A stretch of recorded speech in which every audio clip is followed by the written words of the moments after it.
Is it cool tomorrow if I come through while you at work? Yeah, sure, that's not a problem. We'll do that.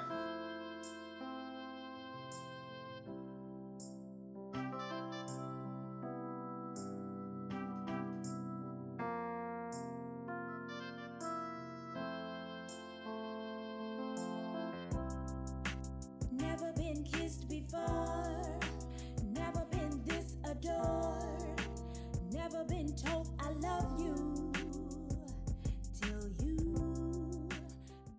Always been gay men and transgender male to females. Female to males, I'm pretty sure that there are some positives out there, but it's not as high as trans women. Maybe it's not known as much as MTLs, you know what I'm saying? Because FTMs, they transition and just fall off. I don't want to say fall off, but just keep it to themselves, nobody knows. I don't, you know what, it's not, I don't think it's like straight, you know, we go away. I think it's personally like, I mean, you live your life the way you want to live it. You don't gotta be way the standards, like I said before, like saying, I'm transgender. You know what I'm saying? You don't have to make yourself known, that's a personal choice. But at the same time, I feel like a lot of men are not basically standing up, you know what I'm saying, or even standing up for the trans women all the time, you know what I'm saying, and that word bothers me a lot. So maybe that's it. It's just not enough FTMs who are out there are willing to, you know, be part of that statistic. The transition process tends to be a serious challenge for people migrating from M to F. Often there are physical attributes that make it difficult for them to avoid attracting attention.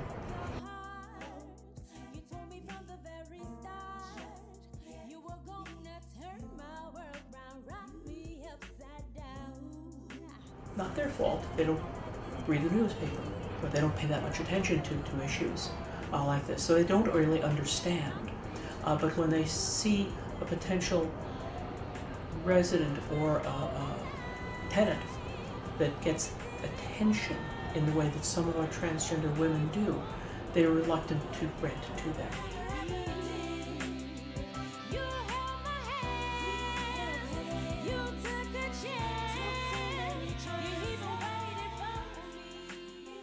You're not really worried about your health at that time. You're worried about where your next meal is coming from that night or the next day. How are you going to wash yourself up? So health is actually the last thing that's on your mind. And, you know, being out there in the streets, you live by any means necessary. You have a lot of people out there that does sex work and out there doing drugs because that's their way of coping. So if you have people that's out of care, they live out on the streets, everything else falls out of whack.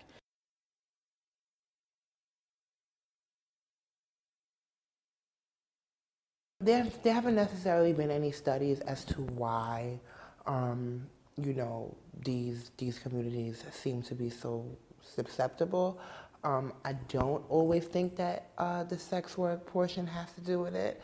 I think a lot more of it has to do with looking for love in the wrong places, and that need for love and the lack thereof that they may have gotten in their younger years. Because waiting for love is so hard. When you're so used to getting rejection from all angles and not feeling that love and acceptance, it's like, I need to be loved. And the minute that you get it, you want to hold on to it. Because for the most part, most sex workers and most Johns will prefer you to use a condom. I would say I got tested for HIV and STDs about a month ago. And I came out negative for HIV, but as it turned out, I had gonorrhea and chlamydia. I was diagnosed with gonorrhea and chlamydia. And no mystery where I got it, you know, making that sacrifice in exchange for some love. We go everywhere. We meet people where they're at. If they need an HIV test, if they need like boxes of condoms. Some trans gather, and it's underground, you know, to do some sex work. And one thing I'm gonna say, from at least from the network of trans females that I know in New York City, when it comes to like safety and using condoms, it's like I've never, like, it's just 100%. It's when they fall in love. You want them to love you, and you're so appreciative of them being accepting of your transgender identity that you're willing to, you know, make sacrifices and do things for them that would be irrational. Inadequacy. See, it's how you treat me. It's basically how you make me feel. Inadequate.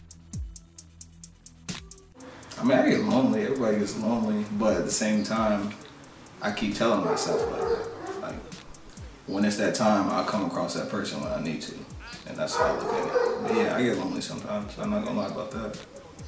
Cause I haven't had unprotected sex with too many people, but every now and then I have become weak, and you know, someone accepts your transgender identity.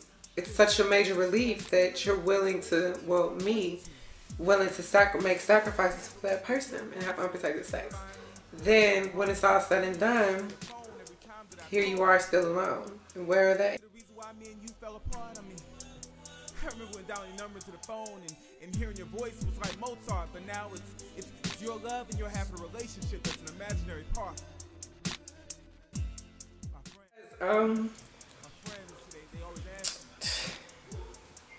Get shitted on, and it's like, I just sacrificed my body. I just gave you some head without a rubber. I just had sex with you without protection. Like, and then in the end, when it's all said and done, this is all you want me for. Like, I'm tired of punishing you by making my balls blue all because it's obvious, baby. I can't trust you. It's like, I can't. She's told me how she's felt, and I've told her, like, I've tried to tell her that I'm just not ready for a relationship. And honestly, I hate it because I can't connect with her like how I want to. And I don't know whether that's the testosterone or not, but it's just like, I don't know what it is that makes me not ready for a relationship. You know? So when you're emotionless, you don't need companionship because you don't have any feelings. You know? I feel you. So it's just like, she's putting it all in and I'm just there, you know? I wouldn't say I'm happy alone, but I mean, it'd be nice to have somebody. I just haven't found that person yet.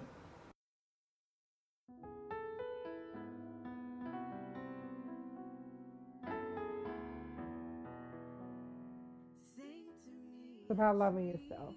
That's really what it boils down to. Loving yourself.